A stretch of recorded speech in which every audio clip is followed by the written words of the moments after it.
Mas praktikal na gabay sa Marka 6:1. Paano magsimula ng personal discipleship, step by step.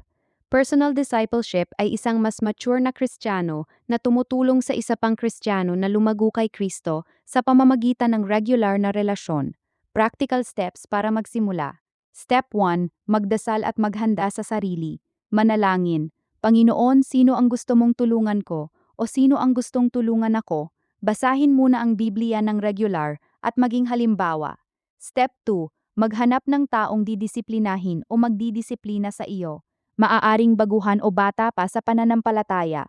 Maaaring kaedad o mas bata sa iyo. Simulan sa natural na kaibigan o kakilala sa iglesia. Step 3, anyayahan sila, simple invitation.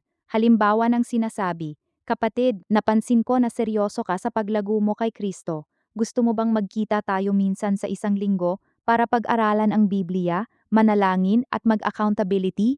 Mga 45 minuto lang. Step 4, mag-set ng regular na oras at lugar. One time sa isang linggo, example, every Wednesday 7 p.m. Maaaring sa iglesia, coffee shop o bahay. Mag-set ng end time para hindi nakakaubos ng oras. Step 5, simulan ng unang meeting. Simple structure ng meeting.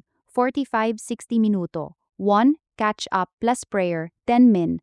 Kumustuhan at manalangin. 2. Bible reading and discussion, 20-25 min.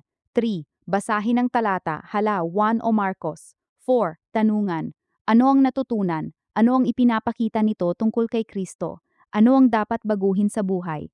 Accountability, 10 min. Paano ang quiet time mo this week? May nahirapan ka ba sa kasalanan? Paano ang ministry, evangelism mo? Prayer plus next steps, 10 min.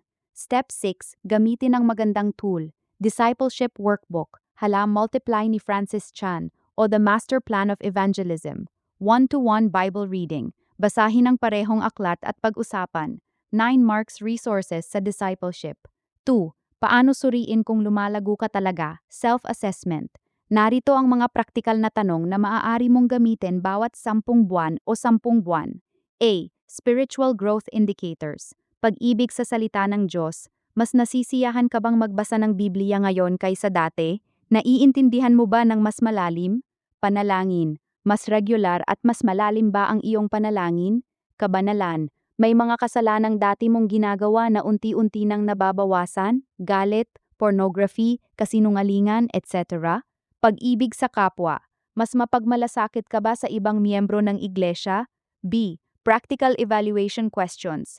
1. Ano ang isang bagay na natutunan ko tungkol kay Kristo sa nakaraang 3 buwan? 2. May isang kasalanan ba na aktibo kong nilalabanan ngayon? 3. Nakatulong ba ako sa paglago ng ibang tao? 4. Ginagamit ko ba ang spiritual gifts ko para sa iglesia? 5. Mas katulad ba ako ni Kristo ngayon kaysa noong isang taon? C. Fruit of the Spirit Test, Galatia 5:22-23. Mas may pag-ibig, kagalakan, kapayapaan, pagtitiis, kabaitan, kabutihan, katapatan, kahinhinan, at pagpipigil ba ako? Tip: magkaroon ng spiritual journal o sagutan ang mga tanong na ito kasama ng iyong discipleship partner. Huling payo: simulan ng simple, huwag maging perfect agad. Consistency ang susi, hindi intensity. Ang tunay na discipleship ay long-term, months to years. Huwag maging one-way street lamang, ang layunin ay maging disciple maker ka rin. Gusto mo bang dagdagan pa? Sample ng weekly discipleship questions, mas detalyado. Recommended books or resources sa Tagalog, English. Paano magsimula ng small group discipleship? O handa na ba tayo sa marka number 7, Biblical Church Leadership? Sabihin mo lang.